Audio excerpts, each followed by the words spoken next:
Let's go, my dear Taurus! Eto na po mga my dear Taurus, ang inyong second half of February 2024. Second half, this is from February 16 hanggang sa katapusan. General reading. Magre-reminder lang ako mga my dear Taurus, ang gagawin po natin ngayon ay general reading, so hindi po ito 100% na magre-resonate para sa ating lahat. So please, lower your expectation pagdating po sa mga general reading. Lahat po ng baraha na gagamitin natin ngayon ay nabalasa na po kanina. Babalasahin ko lang po ulit para sigurado tayo, my dear, na halong-halo ang iyong cards. Last shuffle na ito. Ano ba? Last shuffle na ito mga my dear. Cut na natin into 3. Ito na naman ako my dear. Mali-mali na naman. Okay. 6 cards ang kukunin natin dito, my dear. Mag-tappings na lang tayo mamaya for additional message. Okay, my dear, let's go na tayo. My dear Taurus. Okay, ano to? Oy! We have here the 8 of Cups, okay? So, kung makikita mo si 8 of Cups, lumabas siya ng bahay at tinatapon niya ang kanyang wine, which is representation ng kanyang emotion na posibleng ibinigay niya sa mga maling tao. So, anong ibig sabihin nito, my dear Taurus? Second half of February, my dear, is dinidetach mo ang sarili mo sa mga tao na hindi marunong magpahalaga sa mga bagay na ibinigay mo. Okay?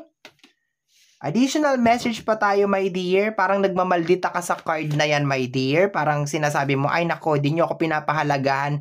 Goodbye. Or puro kayo toxic energy. Goodbye. Next card natin dito is the 2 of Wands. Okay, so meron kang natatanaw, my dear, or posibleng meron kang natatanaw, or posibleng meron kang panibagong goal in life. Kaya parang naglilinis ka, nagdi-decluttered ka, my dear, nagtatanggal ka ng mga energy na posibleng maging balakid dun sa mga bagay na gagawin mo, or posibleng magpabagal, 'di ba, sa usad ng takbo ng buhay mo, my dear Taurus. Pero so far, nagugustuhan ko yung energy.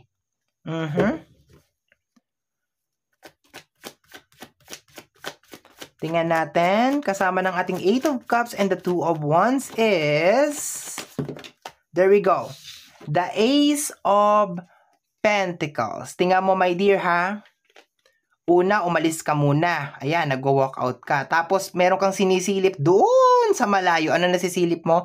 The Ace of Pentacles. Ano bang Ace of Pentacles? Mga panibagong opportunity na may kinalaman sa usapin ng pera. Mga panibagong kayamanan, my dear, okay? Ang ganda lang, my dear, nung energy kasi more on moving forward ka talaga, my dear, at ayaw mo may stuck doon sa isang lugar, my dear, na hindi ka na nagbe-benefits or hindi ka na nag-grow. Okay, tingnan natin, my dear. Additional message tayo, my dear. Ang ganda. So, overall energy nitong tatlong card na to, my dear, is nagmo-move forward ka para sa buhay mo. Okay? Para sa ikauunlad. Ayun yung tamang term doon. Para sa ikauunlad ng buhay mo. Ibig sabihin, mas pinipili mo, my dear, yung success kaysa may stuck doon sa emotion. Posibleng energy din to ng past.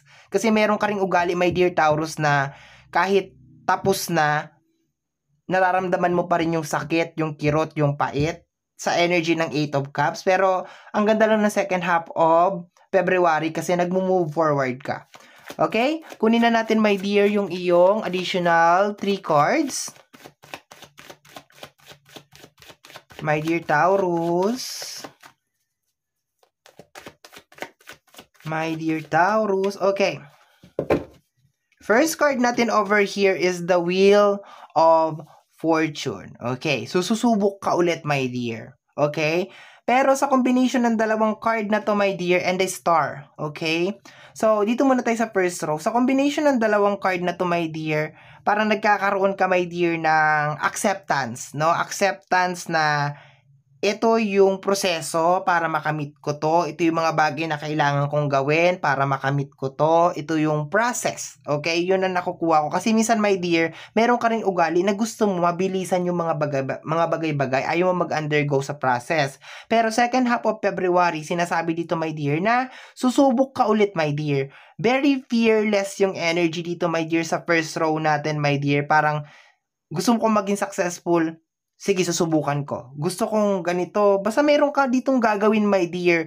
Posibleng itong gagawin mo na to, my dear, will change your life forever. Okay? As in, mababago yung buhay mo dito sa gagawin mo dito sa first 15 day, second half of February. Kung ano man tong gagawin mo, my dear Taurus, magbabago yung buhay mo dito forever. Okay? Sa energy ng star, parang parehas lang din dito sa energy ng ating Ace of Pentacles. Parang you are looking forward na gawin na, my dear, yung iyong mga pangarap. Napakaganda lamang ng energy. Mag-umpisa ka ulit and binabalanse mo yung emotion. Nagdi-decluttered ka, nagkatanggal ka ng mga negative energy para hindi mabigat, my dear, yung pag-usad mo, my dear, sa pag-abot ng iyong mga pangarap. Ang ganda nito, my dear. Okay? Kunin na natin, my dear, yung last card. Tingnan natin. Yung 8 of Cups lang talaga yung medyo mabigat. Connected sa energy ng emotion. Okay, ano yan? We have here the 9 of Swords, no? Parang sinasabi mo dito, my dear, ayoko na maulit yung isang sitwasyon. No? Parang gusto mo nang tuldukan itong overthinking. Ayun, kung makikita mo rin, my dear, dito sa 9 of Swords, may parang crab mentality, may mga humihila sa ipababa. Hindi mo na to hahayaan, my dear. Ibig sabihin, magiging palaban na talaga yung energy mo dito. Talaga nagwo-walk out ka na sa kanilang energy. And if just in case meron man mga tao na sabihin na lang natin, haharang sa daan mo, I'm really sorry to say, talagang sasagasaan mo talaga sila, my dear. Kasi ayaw mo na ng ganito na energy. And pakiramdam ko, my dear, kaya ka minsan nahihirapan na parang makausad or makamove forward dun sa mga bagay na gusto mong mangyari or dun sa energy ng success is because masyado kang nai-stuck sa energy ng ibang tao. Okay? So, additional message tayo, my dear. Mag-additional tayo. Napakaganda, my dear, nung cards kasi parang mas pinipili mo na gumawa ng mga changes at mag-move forward. Blessing din to, my dear, na may kinalaman sa usapin ng pinansyal. And susubok ka ulit, my dear, sa mga pangarap na posibleng hindi mo nakamit or sa mga kabiguan na iyong natamo or na nangyari sa buhay mo, my dear. No? Yung mga sad na kunyari nagnegosyo ka, hindi nag-click, very fighter lang talaga yung energy mo dito, my dear. Susubok ka ulit. You will try again. Okay? We have here energy ng pride. O, diba? Nakikita mo yan, my dear. You have the crown. Okay, diba? Parang naglalagay ka na ng self-worth sa sarili mo. Okay? Kumbaga parang hindi mo ko dapat ganyan tinatrato. Hindi dapat ganyan. Okay, nakukuha. Dalawang card to. Ang kasama sa likod, my dear, is energy ng vow. Okay? Yung energy ng vow is more on wish, hope, diba? Worship.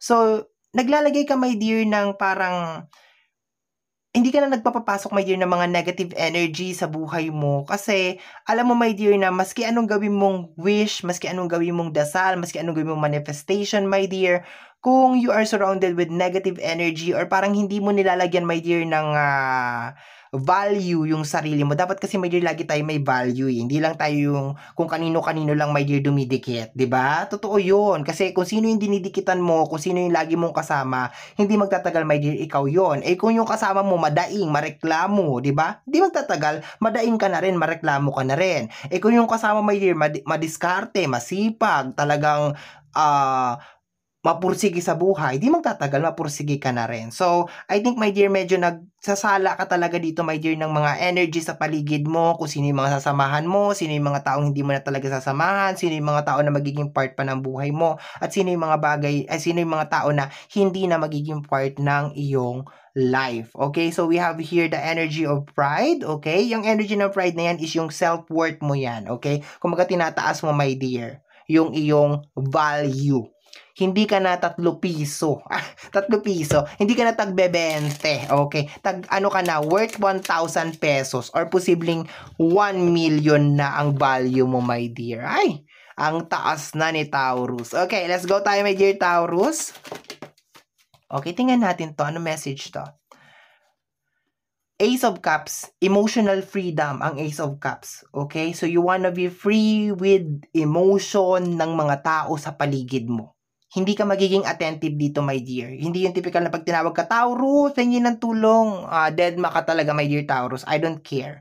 Okay? Lalo-lalo na sa mga taong tinulungan mo na noon, tapos hindi binigyan ng importansya at pagpapahalaga yung tulong at pagmamahal na ibinigay mo. Next card natin dito is, I dream about you a lot, too much. Okay? So, related sa yung mga dreams. Okay? I dream about you a lot, too much. So, there's a tendency din dito, my dear, na baka may dumating dito, my dear, na matagal mo na talagang minamanifest. Okay? Yun lang ang talaga nakukuha ko dito, my dear. Something talaga na magpapabago ng bahay mo, ng buhay mo habang buhay. Naghalo kasi yung buhay habang buhay. Ano ba yan? Magpapabago ng buhay mo habang buhay, my dear. Something na matagal mo na talagang pinagdadasal, my dear. Sabi ko na nga sa'yo kanina, my dear, itong uumpisahan mo dito, my dear, malaki ang posibilidad na ito yung magpapabago talaga, my dear, ng buhay mo panghabang buhay for the rest of your life. Meron ka ditong blessing, my dear. So, accept it, claim it, and good strategy, good idea na magtanggal ka ng mga negative na mga tao na hindi ka nabibigyan ng value. Okay? So, my dear Taurus, yan ang reading mo para sa yung second half of February 2024. Somehow, my dear, kung nagustuhan mo to, especially kung napadaan ka lang, don't forget to subscribe. Pakiclick lamang po ang notification bell para ma-update ka sa aking mga upload. And my dear Taurus, don't forget to like and follow yung iba natin social media platform. Free to like, free to share, free to comment sa lahat ng ating mga videos. Once again, my name is RJ, also known as Apo J. Maraming salamat po, and until next time, bye-bye! Thank you, my dear!